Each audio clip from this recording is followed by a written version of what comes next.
death tolls are often a key resource for gauging and understanding a disaster's impact, making the accuracy of such numbers incredibly vital. Often, both officials and the public depend on death tolls to determine the severity or life-threatening nature of a tragedy. And in some cases, death toll numbers may impact the amount of aid provided following a disaster.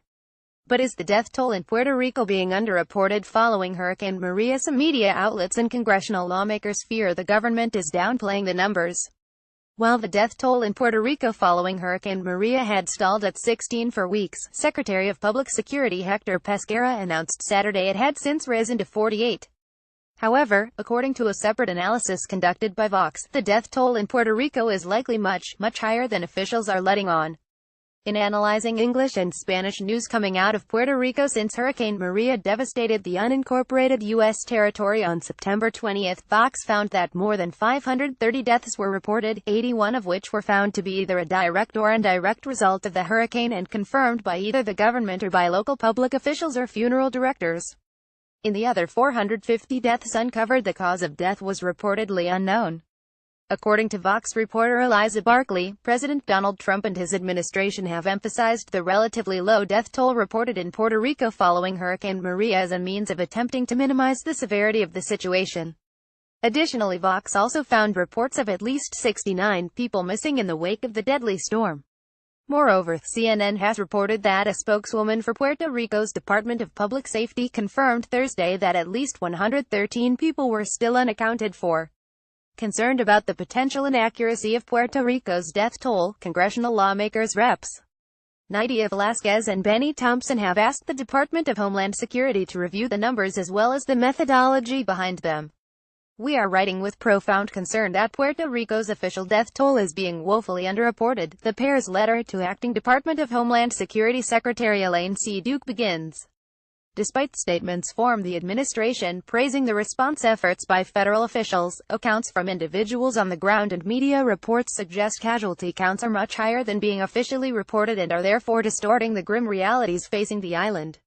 In their letter to the Department of Homeland Security, Reps. Velázquez and Thompson charged that federal and local agencies need complete transparency from all entities working on this unraveling humanitarian crisis. They go on to say that it would be morally reprehensible to intentionally underreport the true death toll to portray relief efforts as more successful than they are, before urging the agency to carefully examine all casualty estimates for accuracy. Having just been in Puerto Rico last weekend, it is clear that the real story of what is happening is not being told by this administration, Rep. Thompson said in a statement issued by his office Thursday. We cannot keep FEMA, the military, the first responders, who have been amazing under the most difficult circumstances, in PR forever. Donald J. Trump at Real Donald Trump, October 12, 2017. The American people deserve to know what's happening to their fellow U.S. citizens in Puerto Rico, Velázquez said in a statement of her own. Given recent reports suggesting that the death toll is much higher than is being officially acknowledged, we need a swift and thorough investigation to ensure the real magnitude of this crisis is made public.